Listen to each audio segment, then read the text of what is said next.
ইসরায়েলের হামলার পর তেহরানের তেল মিশ্রিত কালো বৃষ্টি দেখা দিয়েছে। এদিকে ইসরায়েলকে লক্ষ্য করে ক্ষেপণাস্ত্রের হামলা নির্দেশ দিয়েছে ইরানের নতুন সর্বোচ্চ নেতা মোস্তফা খামেনি।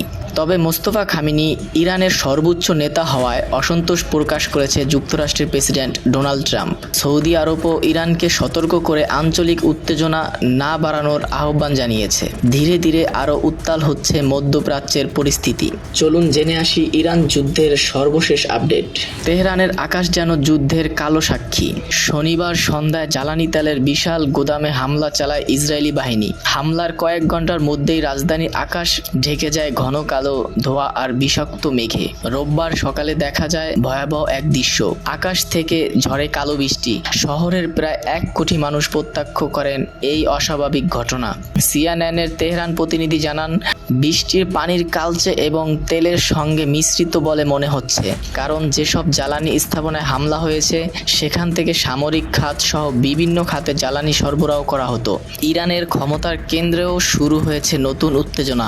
মোস্তফা খামেনি ইরানের নতুন সর্বোচ্চ নেতা হওয়ায় অসন্তোষ প্রকাশ করেছেন যুক্তরাষ্ট্রের president Donald Trump. Fox news জানায়, সোমবার এক অনুষ্ঠানে এই নিয়োগের বিষয়ে ট্রাম্প মোটেও সন্তোষ নন বলে মন্তব্য করেছেন।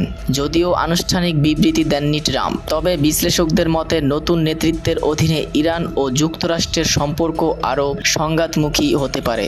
এদিকে এমন পরিস্থিতিতে ইরানকে কঠোর সতর্কবার্তা দিয়েছে সৌদি আরব। সৌদির প্রতিরক্ষা মন্ত্রী খালিদ বিন সালমান আল সৌদি সরাসরি তেহরানকে সতর্ক করে বলেন, যদি হামলা অব্যাহত থাকে শেষ পর্যন্ত সবচেয়ে বড় মূল্য দিতে হবে ইরানকে। এছাড়াও সৌদির পররাষ্ট্র মন্ত্রণালয় ইরানের হামলাকে আঞ্চলিক নিরাপত্তার জন্য গুরুতর হুমকি বলে উল্লেখ করে। সৌদি কর্তৃপক্ষ জানিয়েছে, সাম্প্রতিক সময় একাধিক ক্ষেপণাস্ত্র ও ড্রোন হামলার চেষ্টা প্রতিহত করা হয়েছে। একই সঙ্গে তারা সতর্ক করে বলেন, এই সংঘাত যদি আরও বাড়ে তাহলে পুরো মধ্যপ্রাচ্যে অস্থির হয়ে উঠতে পারে। তবে নতুন ক্ষমতা এসেই কঠোর বার্তা দিয়ে মোস্তফা খামেনি সর্বোচ্চ নেতা হিসাবে দায়িত্ব নেওয়ার পর প্রথমবারের মতো সরাসরি ইসরায়েলকে লক্ষ্য করে ক্ষেপণাস্ত্র হামলা নির্দেশ দিয়েছেন তিনি। সোমবার ভোরে ইরানি প্রতিরক্ষা বাহিনী একাধিক ক্ষেপণাস্ত্র নিক্ষেপ করে বলে জানিয়েছে Islamic Republic of Iran broadcasting.